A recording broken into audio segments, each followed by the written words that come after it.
जय श्री गणेश दोस्तों, कैसे हैं आप लोग। हमारी आज की कहानी है जन्मदिन। तो चलिए शुरू करते हैं आज की कहानी। अरे बहू, यह सुबह सुबह घर का काम धाम छोड़कर कागज पेन लेकर क्या कर रही हो? कुछ सामानों की लिस्ट बना रही हो क्या? ठीक है, लिस्ट बाद में बना लेना, पहले घर का काम देख। जी माँ, मैं लिस्ट ही बना रही हूँ। आपको पता है माँ, कल मेरा जन्मदिन है, तो मैं बस उसी की तैयारियों में लगी हूँ। किस किस को बुलाना है, क्या क्या सामान लाना है और केक कौन सा मंगवाना है, और सबसे बड़ी बात तो कि मुझे कल क्या पहनना है। बस यही सब सोच रही थी, कुछ भूल ना जाऊं, इसलिए कागज में लिख रही थी। शेफाली ने चहकते हुए कहा, जिसे इस घर में आए हुए अभी 2 महीने ही हुए थे। भरा पूरा परिवार था, जिसमें पति के अलावा दादा दादी, सास ससुर और ननद देवर थे। क्योंकि शादी के बाद उसका पहला जन्मदिन था, तो खुशी के मारे पागल हुई जा रही थी। छोटे बच्चे की तरह उत्साह उसके चेहरे पर साफ झलक रहा था। तभी सास गोमती जी ने कहा, अरे बहू, जरा धीरे बोल, अगर दादी जी ने सुन लिया तो घर में भूकंप आ जाएगा। वह कभी नहीं चाहेंगे कि बहू का भी जन्मदिन मनाया जाए, और तू भी क्या बच्चों की तरह उछल रही है अपना जन्मदिन मनाने के लिए।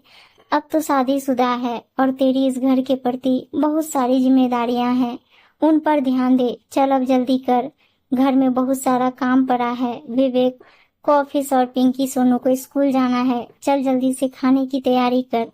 ऐसा कहकर सास तो चली गई, किंतु शेफाली की आंखों में आंसुओं के साथ साथ अनगिनत सवाल भी छोड़ गई।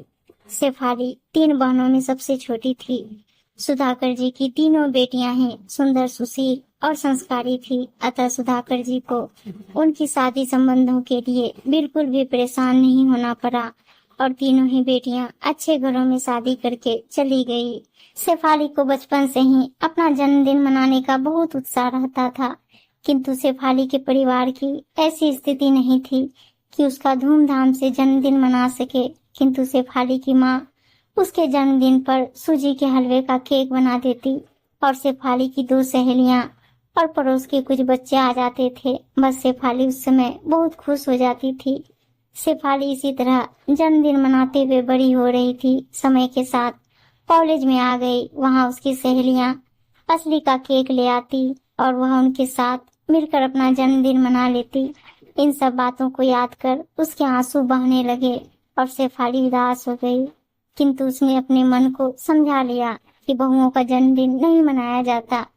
दिन भर वह उदास ही रही। शाम को जब विवेक को यह बात पता चली तो उसने कहा, देखो शेफाली, हमारे घर में आज तक मैंने मम्मी, चाची या दादी का जन्मदिन मनाते नहीं देखा। हमारे घर में जन्मदिन सिर्फ बच्चों का मनाया जाता है। किंतु तुम उदास मत हो, कल तुम्हारे जन्मदिन पर हम दोनों कहीं बाहर चलेंगे और वहीं जाकर खाना भी खा लेंगे और तुम्हारी पसंद का केक भी काट लेंगे। शेफाली को तो अपना जन्मदिन सबके साथ मनाना था, पर खैर शेफाली मन महसूस कर सो गई। अगली सुबह उसे उठने में बहुत देर हो गई। घड़ी में समय देखकर वह हड़बड़ाकर कमरे से बाहर आई तो देखा सामने उसका पूरा परिवार खड़ा है। यहाँ तक कि उसके मम्मी पापा और उसकी बहनें भी। उसे देखते ही सभी जोर जोर से जन्मदिन की मुबारकबाद देने लगे और एक स्वर में गाने लगे, happy birthday to you, happy birthday to you. तभी दादी जी ने कहा, बहू, यह बात सच है कि हमारे घर में कभी बहू का जन्मदिन नहीं मनाया, सिर्फ बच्चों का ही मनाते आए हैं। किंतु आज हमें एहसास हुआ कि बहू भी तो हमारे बच्चों की जैसी है। जब हम बच्चों का जन्मदिन धूमधाम से मना सकते हैं तो बहू का क्यों नहीं। आज शाम को धूमधाम से हमारी बहू का भी जन्मदिन मनेगा। यह सुनकर शेफाली की आंखों में फिर से आंसू बहने लगे, किंतु इस बार यह दुख के नहीं, खुशी के आंसू थे। उम्मीद है दोस्तों कहानी अच्छी लगी होगी, और अच्छी अच्छी कहानियां सुनने के लिए चैनल को सब्सक्राइब और वीडियो को लाइक शेयर जरूर कर दीजिएगा। धन्यवाद दोस्तों।